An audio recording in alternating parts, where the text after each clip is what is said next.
Hello বন্ধুরা, কেমন আছো সবাই? আশা করি তো ভালোই আছো।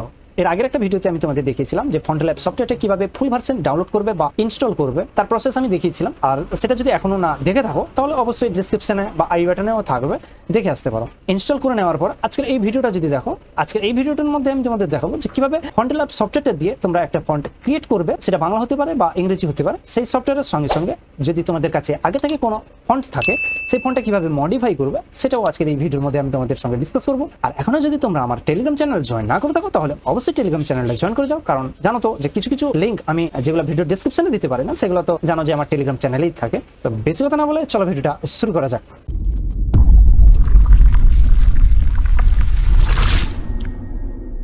ওপেন করার পর তোমরা এরকম তো একটা মেসেজ পাবে, কারণ তোমরা এর আগে যদি ভিডিওটা দেখে থাকো যে আমি ফুল ভার্সনটা তোমাদের সঙ্গে শেয়ার করেছি। আর এরকম যদি মেসেজটা আসে তো এর মানে বুঝতে হবে যে এটা একটা নতুন একটা ভার্সন চলে এসেছে। সেই জন্য দেখাচ্ছে যে a new version of FontLab 7 is available. এর থেকে একটা নতুন ভার্সন চলে এসেছে, সেই জন্য এটা দেখাচ্ছে। তো যদি চাও যে রিমাইন্ড লেটার, এটা কেটে দিবে। কেটে দেওয়ার পর তোমাদের একটু টাইম লাগবে, আবার তোমাদের সেই সফটওয়্যারটা পুনরায় আবার অটোমেটিক চালু হয়ে যাবে। দেখতে পাচ্ছ যে চলে এসেছে। এখানে একটা জিনিস লক্ষ্য করবে যে ফার্স্টে যে পপআপটা আসবে, এই পপআপটা তোমাদের এটা বুঝতে হবে যে এই পপআপটাতে কি চাইছে। এই পপআপের মধ্যে দেখতে পাচ্ছ যে ক্রিয়েট এ নিউ ফন্ট, একটা নতুন ফন্ট ক্রিয়েট করতে বলছে। বাট নিচে দেখতে পাচ্ছ যে ফ্যামিলি নেম, অর্থাৎ এখানে তোমরা যে ফন্টটা বানাবে বা ফন্টের যে নামটা দিতে চাইছো সেই নামটা কিন্তু এখানে দিবে, ঠিক আছে, এই জায়গাটা। আর এখানে ডান দিকে দেখতে পাচ্ছ যে ওপেন ফন্ট। যদি আগে থেকে কোনো ফন্ট থাকে, ফন্ট ফাইল থাকে বা ফন্ট যদি ইনস্টলও করা থাকে, সেই ফন্টটাও এখানে নিয়ে এসে কাজ করতে পারবে। আমি তোমাদের দেখাচ্ছি। ওপেন এ ফন্ট যদি ক্লিক করি তাহলে কিন্তু একটা ফন্ট চাইছে যে কোন ফন্টটা তোমরা মডিফাই করতে চাইছো। তো এখানে ফন্টের ফরম্যাটটা দেখতে পাচ্ছ যে TTAF বা OTF ইত্যাদি। তো এখানে চাইছি না যে কোনো একটা ফন্ট আমার মডিফাই করতে। তো তোমরা যদি চাও এখান থেকে এরকম মডিফাই করে নিতে পারো। নেক্সট দেখতে পাচ্ছ ওপেন ইনস্টল ফন্ট। যদি তোমাদের কাছে কোনো ফন্ট ইনস্টল করা থাকে, সেটা যদি তোমরা মডিফাই করতে চাও তাহলে এখানেই ক্লিক করবে ওপেন ইনস্টল ফন্ট। এখানে এটা ক্লিক করবো। দেখতে পাচ্ছ যে আমার এই মুহূর্তে কম্পিউটারের মধ্যে এতগুলো ফন্ট আমার ইনস্টল করা আছে, ঠিক আছে। তো এই ফন্টগুলোর মধ্যে যদি আমি কোনো একটা ফন্ট যদি রেডি করতে চাই, জাস্ট এখানে ক্লিক করবো এবং ওকে করে দিব। দিলে কিন্তু চলে আসবে। জাস্ট ওকে যদি করছি রাউন্ড, দেখতে পাচ্ছ সবগুলো কিন্তু চলে এসছে। তো এখান থেকেও তোমরা মডিফাই করতে পারবে। ডবল ক্লিক, এই ওয়ানটার উপর তোমরা যদি 1 লিখে দাও তাহলে কিন্তু এটা কিন্তু তোমাদের সেই ফন্টের মধ্যে চলে আসবে। ফন্টের নাম দেখতে পাচ্ছ যে ভেরডেনা বোল্ড, এই ফন্টটা, এই ফন্টের উপর এটা আমি ক্লিক করছিলাম বলে এই ফন্টের উপর এটা চলে এসেছে। তো আমি চাইছি না যে তোমাদের এটা দেখাতে, কারণ এটা দেখে তোমাদের লাভ নেই। কারণ যেগুলো অলরেডি আছে সেগুলো তো আর মডিফাই করে লাভ নেই, নতুন একটা ব্যবহার করাই ভালো।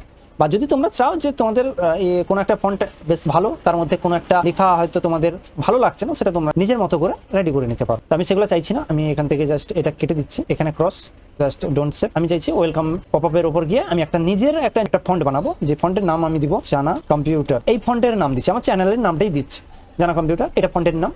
জাস্ট ক্রিয়েট নিউ ফন্ট, ওকে।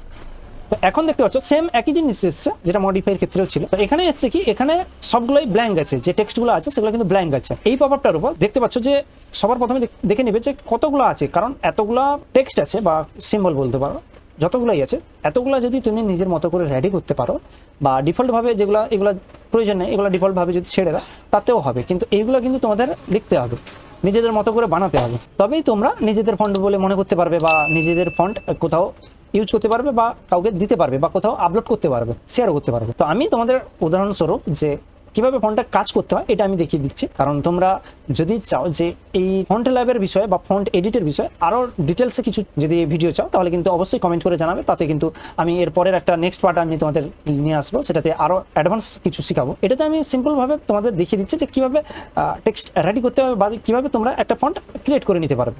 তো জাস্ট এই যে বড় হাতের এ আছে, এটার উপর আমি ডবল ক্লিক করলাম, ডবল ক্লিক। এখানে একটা দেখতে পাচ্ছ যে ওয়াটারমার্ক হিসাবে একটা এ চলে এসছে লেখাটা, ঠিক আছে।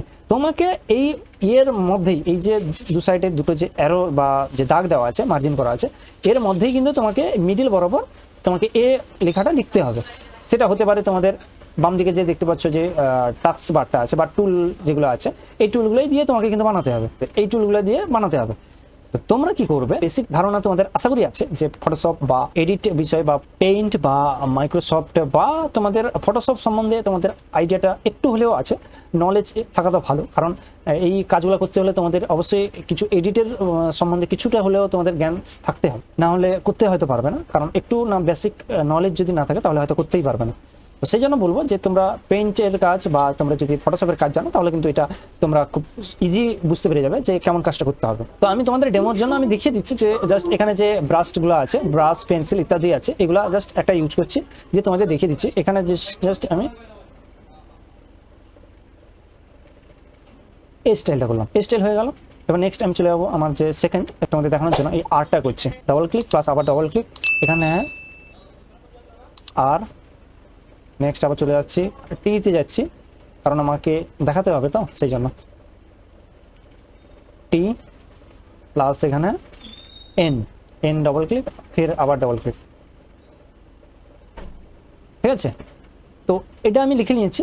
এরপর আমাকে কালার যদি চাও যে কালারগুলো করতে পারো, ঠিক আছে। তো আমি কালারের বিষয়ে এখন যাচ্ছি না, কোনো কালার নেই, ঠিক আছে। এবার আমি এই ফন্টটাকে সেভ করবো কিভাবে এবং ইনস্টল করবো কিভাবে এরপর দেখিয়ে দিচ্ছি।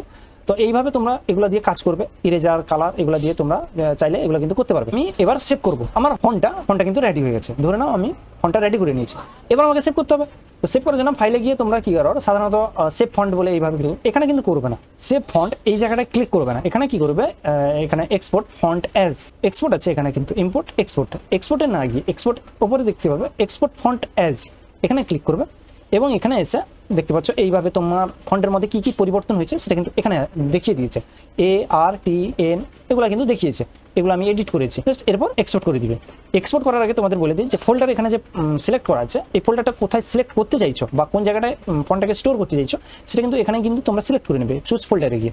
তো এটা আমি যেহেতু ডেস্কটপ আছে এখানে ডেস্কটপই ছেড়ে দিচ্ছি, ডেস্কটপে এবার এক্সপোর্ট করে নিচ্ছি। তো এখন যে পপআপটা চলে এসেছে এখানে লিখে দিয়েছে যে font has been successfully export by to be following folder, এই ফোল্ডারে তোমাদের এক্সপোর্ট হয়ে গেছে, জাস্ট ওকে। এবার এটাকে আমি মিনিমাইজ করছি। তো দেখতে পাচ্ছ ডেস্কটপে একটা ফোল্ডার হয়ে গেছে জানা কম্পিউটার বলে, যে ফন্টটার নাম আমার ছিল সেটা। এখানে ওপেন টাইপ টিটি, এর ভেতরে দেখতে পাচ্ছ জানা কম্পিউটার রেগুলার বলে একটা ফন্ট রেডি হয়ে গেছে। আমি জাস্ট এটাকে ইনস্টল করবো, ডবল ক্লিক এবং ইনস্টল করে নিলাম, ইনস্টল হয়ে গেছে। এবার আমি চাইছি তোমাদের এই ফন্টটা কিভাবে কাজ করবে সেটা আমি দেখিয়ে দিচ্ছি। আমি ফটোশপটাকে ওপেন করে নিচ্ছি, যেটাতে আমি একটা থাম্বনেল বানিয়েছিলাম এই ভিডিওর জন্য, সেটা ওপেন করে নিচ্ছি, তারপর তোমাদের দেখাচ্ছি।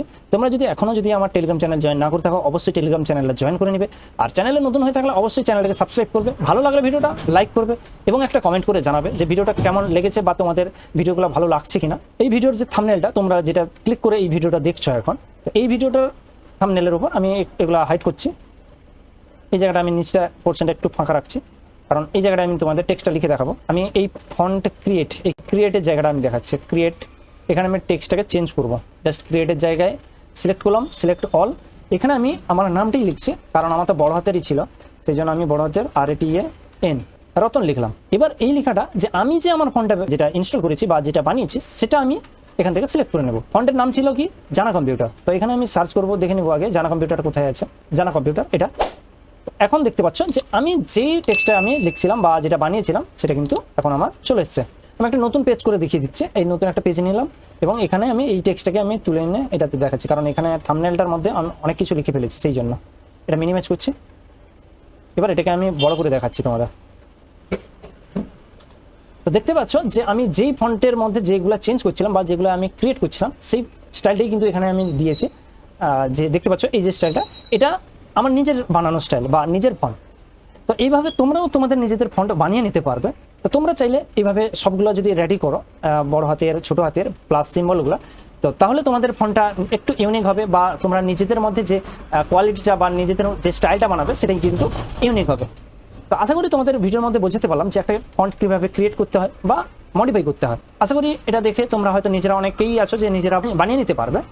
আর যারা বানাতে পারছো না বা কেন পারছো না আমাকে কমেন্ট করে জানালে আমি এর থেকে আরও ডিটেলসে তোমাদের বোঝানোর চেষ্টা করব যে কীভাবে ফন্ট রেডি করতে হয়। তো আই হোপ তোমাদের বোঝাতে পারলাম ফন্ট কীভাবে ক্রিয়েট করতে হয়। যদি ভালো লাগে তাহলে লাইক করবে এবং একটা কমেন্ট করে জানাবে যে তোমাদের কেমন লেগেছে বা তোমাদের আরও বুঝতে কোথাও অসুবিধা হচ্ছে কিনা বা কেমন ধরনের তোমাদের কন্টেন্ট প্রয়োজন, সেগুলো কিন্তু আমার কমেন্টেই তোমরা কিন্তু জানাতে পারো। আর যদি নতুন হয়ে থাকো তাহলে অবশ্যই চ্যানেলটাকে সাবস্ক্রাইব করে নেবে। তো দেখা হচ্ছে অন্য কোনো ভিডিওতে, ততক্ষণ আছে না, bye bye, take care, thanks for watching.